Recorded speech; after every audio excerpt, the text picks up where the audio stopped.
કાંકરેજના ખારિયા બનાસ નદીના કાંઠે વિરાજમાન શ્રી મેલડી માતાજીના મંદિરે હવન યજ્ઞ યોજાયો। કાંકરેજના થરા હારીજ રોડ ઉપર આવેલા ખારિયા બનાસ નદીના કાંઠે વિરાજમાન શ્રી મેલડી માતાજીના મંદિરે રિક્ષા એસોસિએશન દ્વારા દ્વિતીય હવન યજ્ઞ શાસ્ત્રી કરશનભાઈ જોશી ખારિયાવાળા અને ચેતનભાઈ જોશી બાદરપુરાવાળાના મુખેથી મંત્રોચ્ચાર સાથે યજ્ઞ યોજાયો હતો। રાત્રે સંતવાણી કાર્યક્રમ રાખવામાં આવ્યો હતો। આ પ્રસંગે માન આપીને પધારેલા Thara police sub inspector RJ Chaudhary સાથે બીડ જમાદાર પ્રહલાદભાઈ પટેલનું ઢોલ નગારા સાથે ફુલહાર અને સાલ ઓઢાડીને સન્માનિત કરવામાં આવ્યા હતા।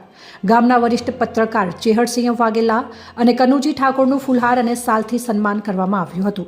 આ યજ્ઞનો મુખ્ય ઉદ્દેશ્ય બનાસ નદીમાં અવારનવાર થતા અકસ્માતો જેમાં અણબનાવો સામે રક્ષણ મળે તે માટે હવન યજ્ઞ યોજીને ઘી જવ તલની આહુતિ આપવામાં આવી હતી।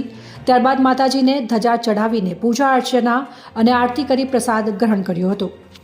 અહેવાલ રામજીભાઈ રાયગોર, કાંકરેજ, બનાસકાંઠા।